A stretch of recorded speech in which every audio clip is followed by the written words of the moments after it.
विद्यार्थियों, स्वागत है आप सभी का स्टडी अड्डा में। हिंदी का पेपर है जो 18 फरवरी 2026 के लिए सबसे ज़्यादा महत्वपूर्ण है। मेरे प्यारे बच्चों, पूरा पेपर एकदम अच्छे से आंसर के साथ हल करके आपको बताने वाले हैं, तो आप लोग वीडियो को पूरा अंत तक देखिएगा। यदि आप वीडियो को पूरा अंत तक देखते हैं तो ये मेरी गारंटी है कि आप 70 में 65 प्लस अंक लेकर आओगे। मेरे प्यारे बच्चों, समय 3 घंटे 15 मिनट का होता है और पूर्णांक होता है 70 का। यहाँ पर थोड़ा सा निर्देश देख लेते हैं। निर्देश में क्या है? सभी प्रश्न अनिवार्य हैं। पेपर 2 खंड में होता है, खंड आ और खंड बा। खंड आ में 1 अंक के 20 बहुविकल्पीय प्रश्न होते हैं मेरे प्यारे बच्चों, जिनका उत्तर आपको OMR सीट पर देना होता है। और खंड बा 50 अंक का वर्णनात्मक होता है, जिसे आपको कॉपी पे लिखना रहता है।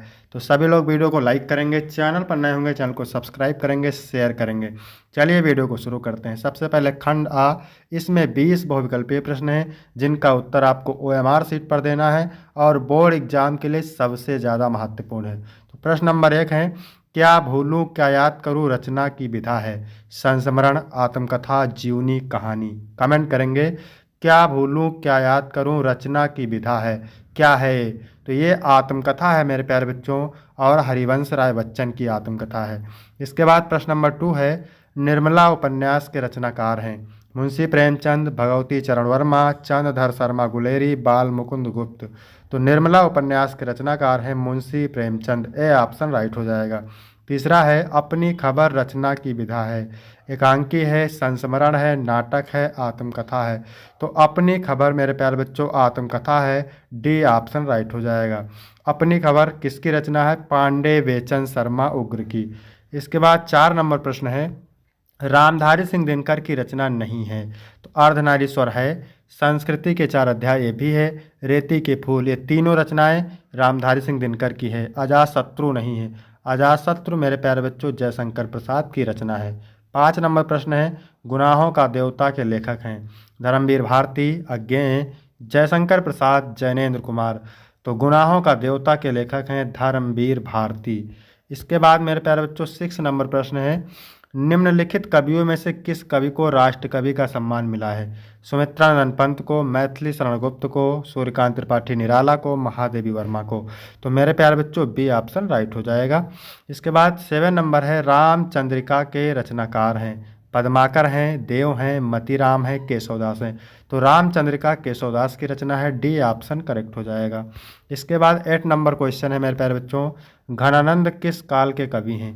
आधुनिक काल के, रीति काल के, भक्ति काल के, आदि काल के। तो घनानंद मेरे प्यारे बच्चों ये रीति काल के कवि हैं। बी ऑप्शन बिल्कुल राइट हो जाएगा। 9 नंबर है, छायावाद युग के कवि नहीं हैं? तो मैथिली शरण गुप्त, महादेवी वर्मा, जयशंकर प्रसाद, सुमित्रानंदन पंत। तो मैथिली शरण गुप्त छायावाद युग के कवि नहीं हैं, ये द्विवेदी युग के कवि हैं। इसके बाद मेरे प्यारे बच्चों 10 नंबर प्रश्न है, सुनहरे शैवाल किसकी रचना है? सुनहरे शैवाल किसकी रचना है? नागार्जुन की, भवानी प्रसाद मिश्र की, अज्ञेय की, राम विलास शर्मा की। तो यहाँ पर आपका अज्ञेय सही हो जाएगा। ठीक है, सुनहरे शैवाल अज्ञेय की रचना है। 11 नंबर प्रश्न है, करुण रस का स्थायी भाव है? रति है, उत्साह है, भय है, शोक है। तो इसका डी ऑप्शन सही हो जाएगा। करुण रस का स्थायी भाव मेरे प्यारे बच्चों शोक है। इसके बाद 12 नंबर क्वेश्चन है, भूरे बालों की सी कतरन, छिपा नहीं उसका छोटापन, उपयुक्त पंक्तियों में प्रयुक्त अलंकार कौन सा है? रूपक है, उपमा है, उत्प्रेक्षा है, श्लेष है। तो इसमें मेरे प्यारे बच्चों उपमा अलंकार है। बी ऑप्शन राइट हो जाएगा। जहाँ पर आपको देखो यहाँ पर सी दिखा हुआ है ना, सी दिख जाए, से दिख जाए, सम दिख जाए, समान दिख जाए, तो वहाँ पर कौन सा अलंकार? उपमा अलंकार। 13 नंबर प्रश्न है, छंद पढ़ते समय आने वाले विराम को क्या कहते हैं? मात्रा, गति, लय, यति। तो उसको कहते हैं यति।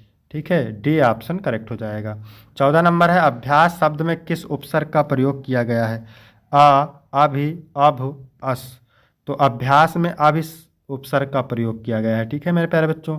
इसके बाद 15 नंबर क्वेश्चन है, पंचतंत्र में कौन सा समास है? कर्मधारय समास, द्वंद्व समास, अभिभाव समास, द्विगु समास। ठीक है, जिसमें पहला पद संख्यावाची होता है उसमें होता है द्विगु समास, जैसे पंचतंत्र, चौराहा है ना, त्रिफला। इसके बाद 16 नंबर है, दिनकर, दिवाकर, भास्कर किस शब्द के पर्याय हैं? सूर्य के, आकाश के, राजा के, बादल के। तो दिनकर, दिवाकर, भास्कर ये सभी सूर्य के पर्यायवाची हैं। ए ऑप्शन राइट हो जाएगा। इसके बाद 17 नंबर क्वेश्चन है, युवाम शब्द में कौन सी विभक्ति एवं वचन है? तो युवाम में तृतीया विभक्ति एक वचन है, प्रथमा विभक्ति द्विवचन है, द्वितीय विभक्ति बहुवचन है, पंचमी विभक्ति एक वचन है। तो युवाम शब्द में कौन सी विभक्ति एवं वचन है? तो इसमें प्रथमा विभक्ति द्विवचन है, बी ऑप्शन करेक्ट हो जाएगा। 18 नंबर है, मोहन द्वारा चित्र बनाया गया। इस वाक्य में वाच्य है, कर्मवाच्य का है, कर्तृवाच्य है, भाववाच्य है, इनमें से कोई नहीं। तो इसका बी ऑप्शन राइट हो जाएगा, कर्तृवाच्य। मोहन द्वारा चित्र बनाया गया, इसमें कर्तृवाच्य हो जाएगा। ठीक है। इसके बाद 19 नंबर प्रश्न है, सूरज निकला और चारों ओर प्रकाश फैल गया। उपयुक्त वाक्य किस प्रकार का है? तो जब दो वाक्य और परंतु इसलिए से जुड़े हों तो वहाँ पर मेरे प्यारे बच्चों संयुक्त वाक्य होता है, इसलिए आपका बी ऑप्शन राइट हो जाएगा। वाक्य कितने प्रकार के होते हैं?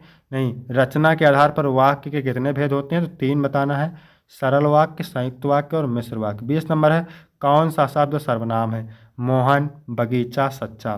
तो ये तीनों संज्ञा है, तुम क्या है? सर्वनाम है, सी ऑप्शन करेक्ट हो जाएगा।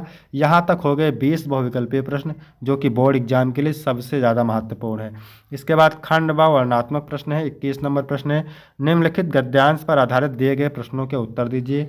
तो यह गद्यांश मेरे प्यारे बच्चों 6 अंक का होता है। ठीक है। गद्यांश के नीचे 3 प्रश्न होते हैं 2-2 अंक के।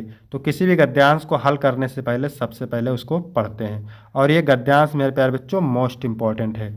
हम लोग कच्ची मिट्टी की मूर्ति के समान रहते हैं, जिसे जो जिस रूप का चाहे उस रूप का करे, चाहे राक्षस बनावे चाहे देवता। ऐसे लोगों का साथ करना हमारे लिए बुरा है जो हमसे अधिक दृढ़ संकल्प के हैं, क्योंकि हमें उनकी हर एक बात बिना विरोध के मान लेनी पड़ती है। पर ऐसे लोगों का साथ करना और बुरा है जो हमारी ही बात को ऊपर रखते हैं, क्योंकि ऐसी दशा में ना तो हमारे ऊपर कोई दबाव रहता है और ना हमारे लिए कोई सहारा रहता है। दोनों अवस्थाओं में जिस बात का भय रहता है उसका पता युवा पुरुषों को प्रायः बहुत कम रहता है। ठीक है। पहला क्वेश्चन है, उपयुक्त गद्यांश का संदर्भ लिखिए। ठीक है। तो लिखेंगे संदर्भ, प्रस्तुत गद्यांश हमारी पाठ्यपुस्तक हिंदी गद्य खंड के मित्रता नामक पाठ से लिया गया है। इसके लेखक आचार्य रामचंद्र शुक्ल हैं। इसके बाद दूसरा क्वेश्चन है मेरे प्यारे बच्चों, किन लोगों की संगत करना हमारे लिए बुरा है? ठीक है। तो ऐसे लोगों की संगत करना हमारे लिए बुरा है जो हमसे अधिक दृढ़ संकल्प के होते हैं, क्योंकि हमें उनकी हर एक बात बिना विरोध के मान लेनी पड़ती है।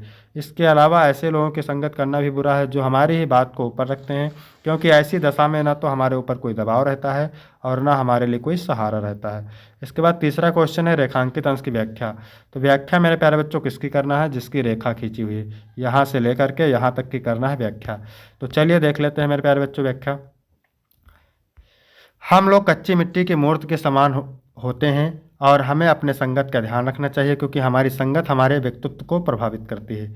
फिर यहाँ पे अथवा करके दिया है मेरे प्यारे बच्चों, ये भी मोस्ट इम्पॉर्टेंट है। अजंता संसार की चित्रकलाओं में अपना अद्वितीय स्थान रखता है। इतने प्राचीन काल के, इतने सजीव, इतने गतिमान, इतने बहुसंख्यक कथा प्राण चित्र कहीं नहीं बने। अजंता के चित्रों ने देश विदेश सर्वत्र की चित्रकला को प्रभावित किया। उसका प्रभाव पूर्व के देशों की कला पर तो पड़ा ही, मध्य एशिया, पश्चिमी एशिया भी उसके कल्याणकर प्रभाव से वंचित नहीं रह सके। तो पहला क्वेश्चन है, गद्यांश के पाठ और लेखक का नाम। तो पाठ का नाम है अजंता और लेखक का नाम है भगवत शरण उपाध्याय। इसके बाद दूसरा क्वेश्चन है, अजंता किस कला के लिए अद्वितीय स्थान रखता है? तो अजंता संसार की चित्रकलाओं में अपना अद्वितीय स्थान रखता है। इसके बाद मेरे प्यारे बच्चों तीसरा क्वेश्चन है, रेखांकित अंश की व्याख्या। तो व्याख्या किसकी करना है? यहाँ पर देख सकते हैं आप, अजंता से लेकर के सका तक इसकी करना है व्याख्या। तो चलिए देखते हैं व्याख्या।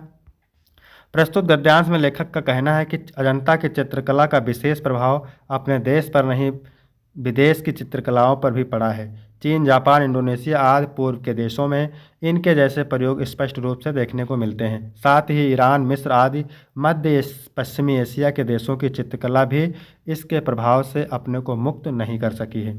इसके बाद मेरे प्यारे बच्चों 22 नंबर क्वेश्चन है, निम्नलिखित पद्यांश पर आधारित दिए गए प्रश्नों के उत्तर दीजिए। वे 6 अंक का है। चरण कमल बंदो हरिराई। कवि सूरदास जी कहते हैं कि मैं भगवान श्री कृष्ण के चरण कमलों की वंदना करता हूँ। जाकी कृपा पंगु गिरलंघे, अंधे को सब कुछ दर्शाई। जिसकी कृपा से लंगड़ा व्यक्ति पहाड़ को लांघ जाता है और अंधे व्यक्ति को सब कुछ दिखाई देने लगता है। बहिरो सुने, बहरा व्यक्ति सुनने लगता है। गूंगी पुन बोले, गूंगा पुनः बोलने लगता है। रंग चले सिर छत्र धराई, और गरीब आदमी मुकुटधारी राजा बन जाता है। सूरदास जी कहते हैं कि मैं ऐसे दयालु भगवान की बार बार वंदना करता हूँ। ठीक है। पहला क्वेश्चन है, उपयुक्त पद्यांश का संदर्भ लिखिए। तो प्रस्तुत पद्यांश हमारी पाठ्यपुस्तक हिंदी पद्य खंड के पद नामक पाठ से लिया गया है और इसके लेखक सूरदास जी हैं। रेखांकित अंश की व्याख्या तो मैंने पूरी आपको बता दिया है। चरण कमल बंदो हरिराई में अलंकार कौन सा है, तो इसमें रूपक अलंकार है। फिर अथवा करके दिया है, ये भी मोस्ट इंपॉर्टेंट है। उदित उदयगिर मंच पर रघुबर बाल पतंग, बिकसे संत सरोज सब हर्षे लोचन भृंग। यानी उदयांचल पर्वत, ठीक है, उदयाचल पर्वत रूपी बने विशाल मंच पर श्री राम चंद्र रूपी बाल सूर्य उदय हो गए हैं, सज्जन रूपी कमल खिलूटे हैं और नेत्र रूपी भंवरे प्रसन्न हो गए हैं। तो संदर्भ कैसे लिखना है। प्रस्तुत पद्यांश हमारी पाठ्य पुस्तक हिंदी पद्यखंड के धनुषभंग नामक पाठ से लिया गया है। इसके लेखक गोस्वामी तुलसीदास हैं। इसके बाद दूसरा प्रश्न है, उदित उदयगिर मंच पर रघुवर बाल पतंग, बिकसे संत सरोज सब हर्षे लोचन भृंग में अलंकार है, तो इसमें रूपक अलंकार है। ठीक है, यहाँ पर देख सकते हैं रेखांकित अंश की व्याख्या दी हुई है। इसके बाद 23 नंबर प्रश्न है, निम्नलिखित संस्कृत गद्यांश का संदर्भ सहित हिंदी में अनुवाद कीजिए। तो 5 अंक का होता है, 2 अंक संदर्भ के लिए मिलेंगे, 3 अनुवाद के लिए। तो चलिए देखते हैं इसका अर्थ है, तो मोस्ट इंपॉर्टेंट है। यह नगर विभिन्न धर्मों के मिलन का स्थान है। महात्मा बुद्ध, तीर्थकर, पार्श्वनाथ, शंकराचार्य, कबीर, गोस्वामी तुलसीदास और अन्य बहुत से महात्माओं ने यहाँ आकर के अपने विचारों को फैलाया। केवल दर्शन साहित्य धर्म ही नहीं बल्कि कला क्षेत्र में भी यह नगर विभिन्न कलाओं और शिल्पाओं के लिए संसार में प्रसिद्ध है। अथवा करके दिया है मेरे प्यारे बच्चों, ये भी मोस्ट इंपॉर्टेंट है। ठीक है, वाराणसी बहुत प्रसिद्ध प्राचीन नगर है। यह स्वच्छ जल के तरंगों वाली गंगा के किनारे स्थित है। इसके घाटों की घुमावदार आकृति सफ़ेद चांदनी में बहुत सुशोभित होती है। असंख्य यात्री दूर दूर देशों से रोज यहाँ आते हैं और इसके घाटों की शोभा को देख करके इसकी बहुत प्रशंसा करते हैं।